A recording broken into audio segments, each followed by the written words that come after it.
তো আমি এইটো লৈছোঁ ডাঙৰ লবষ্টাৰটো এপিচ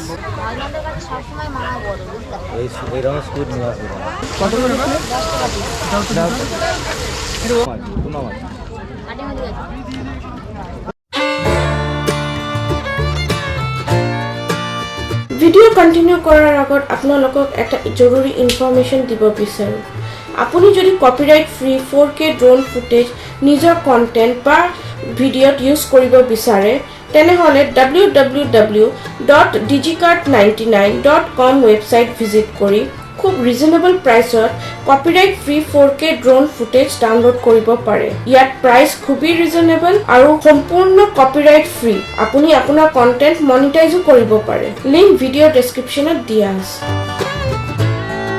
Hi guys, welcome to the channel and welcome to another new video. তো দুপৰীয়া লাঞ্চ কৰাৰ পিছত আমি অলপ ৰেষ্ট লৈছোঁ কাৰণ আমি বহুত টায়াৰ্ড হৈ গৈছিলোঁ এতিয়া আবেলি হৈছে আৰু আমি ওলাইছোঁ অলপ বিচৰ ওচৰত যাবলৈ তো তাৰ আগত মই আমাৰ হোটেল ৰিজৰ্টটো অলপ দেখাই লওঁ ৰাতি চাওক ইমান ধুনীয়া লাইটিং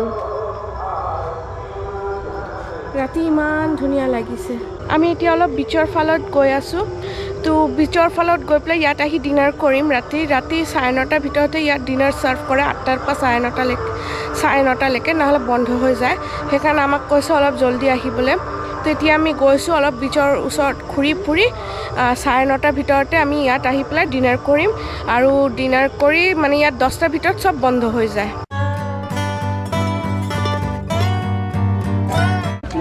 সোমাই আহিছোঁ বকখালি বিচত আৰু এইফালৰ দোকান সব আৰম্ভ হৈ গৈছে চব শ্বপিচ খোৱাৰ দোকান হোটেল আৰু সেইফালে বজাৰ এইফালে পিকনিক গ্ৰাউণ্ড হয় তো আমি অলপ আহোঁতে দেৰি হৈছে 8টামান বাজিছে সেইকাৰণে আপুনি চাব পাৰে মানুহৰ ভিৰটো অলপ কমেই আছে বাট আছে ভিৰ আছে অলপ কম আছে এইটো হ'ল মাৰ্কেটটো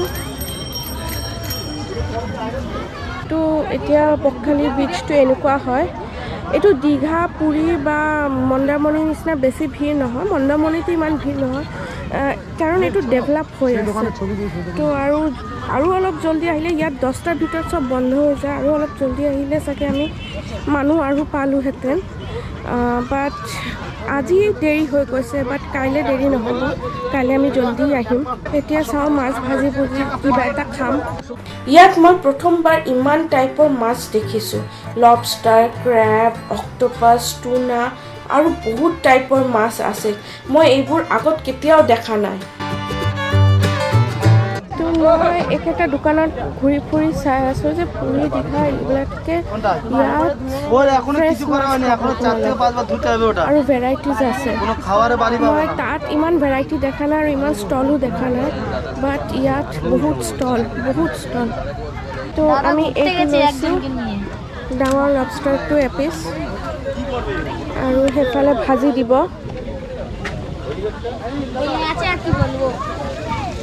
ইয়াত কাটিব তাৰপিছত ভাজিব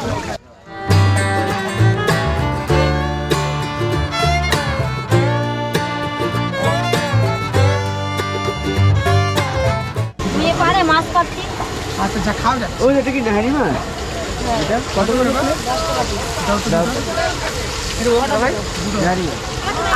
তো আমাৰ লবষ্টাৰটো এতিয়া ভাজি আছে তো আমি লবষ্টাৰটো ইয়াত দুটা টাইপৰ প্ৰিপাৰেশ্যন হয় এটা গ্ৰেভি ড্ৰাই গ্ৰেভি আৰু এটা পকৰা টাইপ আমি পকৰা টাইপটোৱে অৰ্ডাৰ কৰিছোঁ কাৰণ উইথ গ্ৰেভি আমি এতিয়া নাখাওঁ ড্ৰাই গ্ৰেভি হ'লে আমি নাখাওঁ আমি পকৰাটো খাওঁ আৰু তাত এটা ফালে ক্ৰেব বনাই আছে আৰু এটা ফালে আমাৰ পকৰাটো ভাজি আছে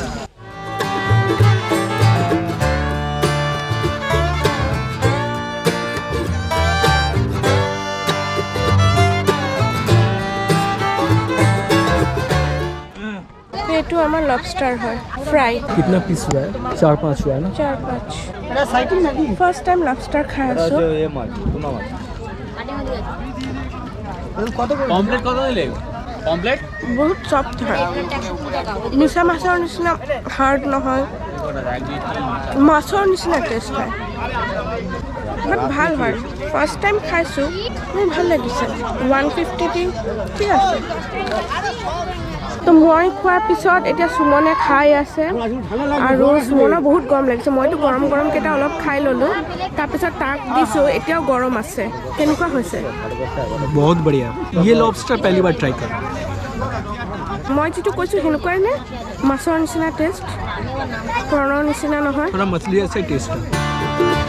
ইয়াত ফিছ ফ্ৰাই ট্ৰাই কৰাৰ পিছত আমি আকৌ গুচি গ'লোঁ আমাৰ ৰিজৰ্টৰ ৰেষ্টুৰেণ্টত ডিনাৰ কৰিবলৈ। তো আমাৰ আজি ৰাতি ডিনাৰ হ'ল মিক্স ভেজ, ৰুটি আৰু চিকেন কাৰী, 2টা প্লেট চিকেন কাৰী।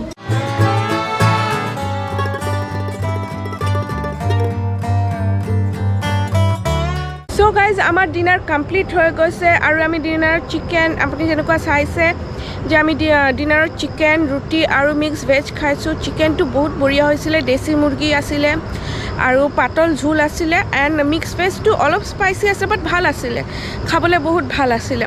এইটো মিক্স ভেজটো মিক্স কৰ্মাৰ নিচিনা আছিলে বাট ভাল আছিলে আৰু ৰুটিকেইটাও বেষ্ট পাতল আছিলে। তো আমাৰ ডিনাৰ কমপ্লিট হৈ গ'ল, আমি বিচতো ঘূৰি আহিছোঁ। এটা কথা আপোনালোকক ক'বলৈ পাহৰি গৈছিলোঁ যে ইয়াত এটা বস্তু খুবেই ভাল যে 45 মিনিটছ আগত খাৱাৰ অৰ্ডাৰটো দিব লাগে, কিন্তু আপুনি যেতিয়াই যাব, আপুনি 45 মিনিটছৰ পিছত যাওক, 1 ঘণ্টাৰ পিছত যাওক, 1.5 ঘণ্টাৰ পিছত যাওক, আপোনাক সিহঁতে লগে লগে খাবলৈ দি দিব। মানে একেবাৰে আপুনি বহিব, আপোনাক গৰম গৰম খানা দি দিব। তো আজিৰ কাৰণে এই ব্লগটো আমি ইয়াতে শেষ কৰি আছোঁ। আকৌ আপোনালোকৰ লগত কাইলৈ আকৌ এটা নতুন ব্লগত দেখা হ'ব। তেতিয়ালৈকে গুড বাই।